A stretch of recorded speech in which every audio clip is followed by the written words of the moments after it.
We have seen with the last two Super Bowl champions, you need a dominant defensive front to go and win the Super Bowl. So today, I'm looking at the 2026 class, and I'm going to give you my top 8 defensive linemen, as well as a lot of honorable mentions. So get in the comment section below and let me know your favorites in this year's class.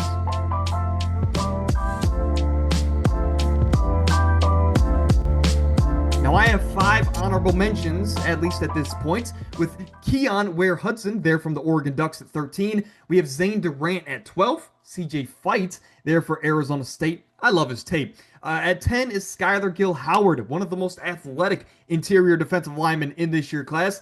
And at number 9 is Caden McDonald. When you talk about a guy that's just an anchor in the run game, he is exactly that. So he could definitely be in this top 8. But as of right now, this is my honorable mentions list. At number 8 is DeMonte Capehart of the Clemson Tigers at 6'5", 315. He was part of the reason why I love this Clemson group so much heading into this past college football season, just like many others. But of course, they had one of the worst seasons in recent memory. But for Capehart, he does bring rare size with, again, 6'5", 315.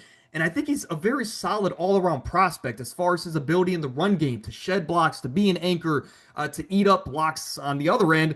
But also, I do think he is a bit of an underrated pass rusher. As far as his pass rushing attack, he has relatively quick hands to get to from point A to point B.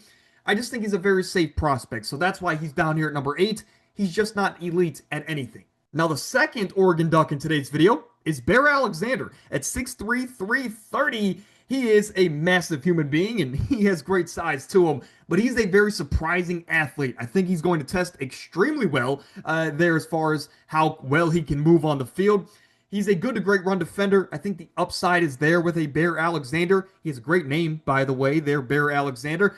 I do think, however, his pass rushing attack is not the greatest. You're going to be drafting a guy like this strictly for his athleticism, his size, and his ability to be a great run defender. So for those reasons, he's down here at number 7. But again, if he tests extremely well, I wouldn't be shocked if he climbs up boards in a hurry. Now, as a Florida fan, I hate to say this, but Darrell Jackson Jr. at 6'5", 340 is definitely on this list, and he is at number 6 because he brings rare size. And if you watched any of Senior Bowl weekend, he dominated, right? In those one-on-one drills, he won with power almost every single time, which his overall pass rushing attack as far as having quick hands and having a bit of more of a finesse package to him is not all the way there yet. But his power is. You could throw him in there in a lot of situational packages in the red zone if a team drafts him. And this is a guy that's going to be a very strong run defender. Again, I think the Senior Bowl weekend helped him out a ton. You worry about his overall package, but he's going to be a great situational defensive lineman at the next level. So he's at number 6, and I'm excited to see how he tests at the Combine because he could, again, add on to his Senior Bowl weekend and fly up these boards. Next up is Christian Miller out of the Georgia Bulldogs at 6'4", 310. It goes without saying. Great size for the defensive line position. But the first thing that pops off tape about Christian Miller is he has very quick hands and he is uber athletic. That is why this guy could be drafted fairly high here on day 2 of the NFL draft. But under Kirby Smart, you can tell this guy's very technically sound. He has very good gap integrity where he's not going to be too overzealous at times, where some other for other defensive linemen could be in this class. I struggled with that one, but hey, you stuck with me. I do think he's good to great at everything across the board, but I just don't think he has the ceiling as the guys ahead of him, and that's why he's down here at number 5. Moving into the top 4 is when we start talking about guys that can be centerpieces in the middle of a defensive line at the next level, in my opinion. At number 4 is Dante Corleone of the Cincinnati Bearcats at 6'1", 335. A bit short, but I think he has so much power to him and so much mass to his frame where it kind of, I guess, diminishes the height concerns. I think he is a deceptive athlete at 335 pounds. Very strong run defender, surprising pass rusher, and as far as his pass rushing attack, it's deeper than you would think.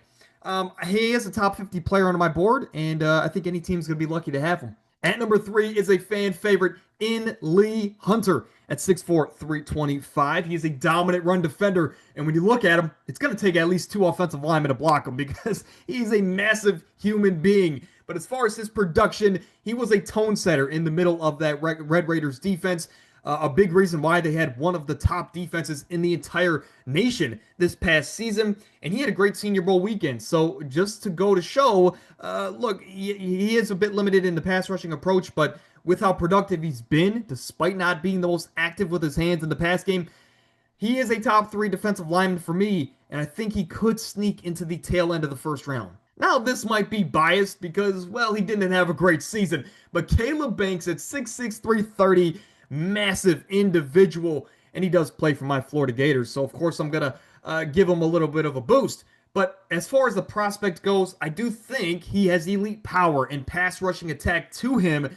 He's not the greatest run defender, right? I think he's solid at best. But as far as just the intangibles being there, as far as his size and his frame and his athleticism being there, a team is going to draft him like a Derek Harmon from last season, where all the tools are there. You just want to refine some things, and then he can be dominant for many years down the line.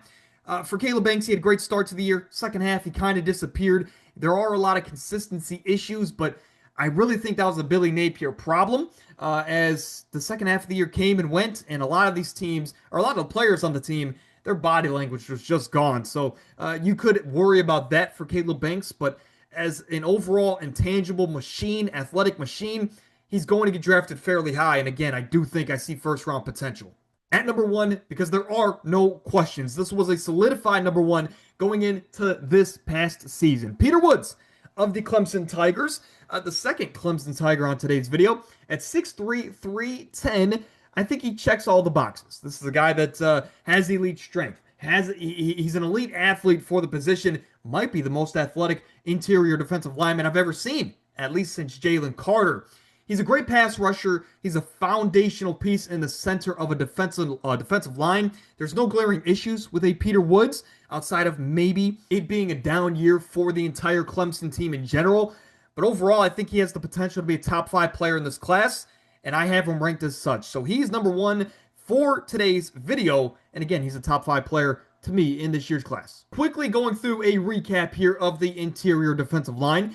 Peter Woods at number 1, followed by Caleb Banks, Lee Hunter, and Dante Corleone. All 4 guys are going to be on the top 50 big board for myself, with some other guys creeping on the door, like Darrell Jackson, Christian Miller on that short list.